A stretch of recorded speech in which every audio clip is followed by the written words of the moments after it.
আসলে অস্কার ব্রুজেনের সাথে আমাদের জুলাই মাস পর্যন্ত চুক্তি আছে। তো এই ব্যাপারে আসলে জুলাই মাসের শেষের দিকে আমরা বিস্তারিত বলতে পারবো।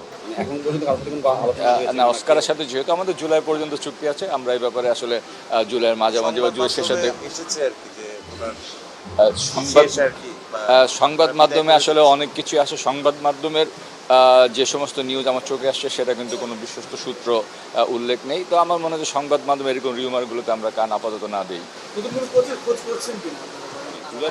আমরা আসলে মাত্র এই সিজনটা শেষ করলাম, আমাদের মাথায় এখনো সেই মাথা থেকে বর্তমান সিজনের চিন্তাও জানি। এর পরপরই ন্যাশনাল টিমের 3টা খেলা আছে, তো আমরা এদিকে একটু ব্যস্ত। আশা করি এই 6 তারিখের পর থেকে আমরা একটু ওই দিকে চিন্তা ভাবনা করবো।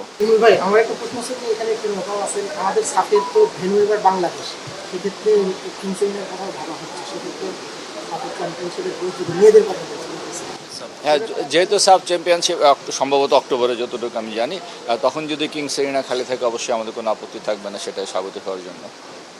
একটা বিষয়টা জানতে চাচ্ছিলাম যে জুলাই পর্যন্ত চুক্তি আছে সেটা ঠিক আছে, কিন্তু ধরেন ও যদি থাকতে চায় বা ও যদি থাকার আগ্রহ প্রকাশ করে, সেই ক্ষেত্রে কি আসলে এক্সটেন্ড করা হবে কিনা, নাকি আসলে ওকে বিদায় জানানো হচ্ছে ফাইনালি? আসলে এবার বারবার আমি বলছি, আসলে এই ব্যাপারে আমরা এখন কিছুই চিন্তা ভাবনা করছি না। আচ্ছা, একটা বিষয়ে একটু, এবার তো এএফসির টুর্নামেন্টগুলো অনেক বেশি টাফ হয়ে যাচ্ছে এবং বাংলাদেশ আসলে একটা স্লট পাচ্ছে প্লে অফ স্লট, এটা হচ্ছে গিয়ে থার্ড স্টেজ। তো সেক্ষেত্রে বসুন্ধরা কিংসের জন্য একটা মন খারাপের বিষয় এবং বাংলাদেশের জন্য বিষয়।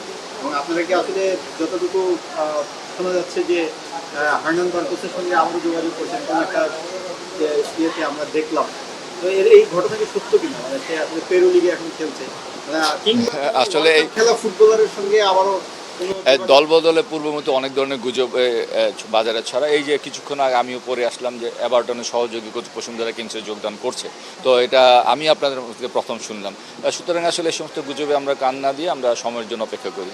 আরেকটা বিষয়, এই যে গুজবগুলো হয় বসুন্ধরা কিংস নিয়ে গুজব হয় যে এ আসছে সে আসছে, ক্লাব প্রেসিডেন্ট হিসেবে এটা কেমন লাগে? এটা কি আপনার কাছে সাকসেস মনে হয়? না, এটা আমরা উপভোগ করি, এটা আমরা খুব ভালোভাবে উপভোগ করি। ধন্যবাদ।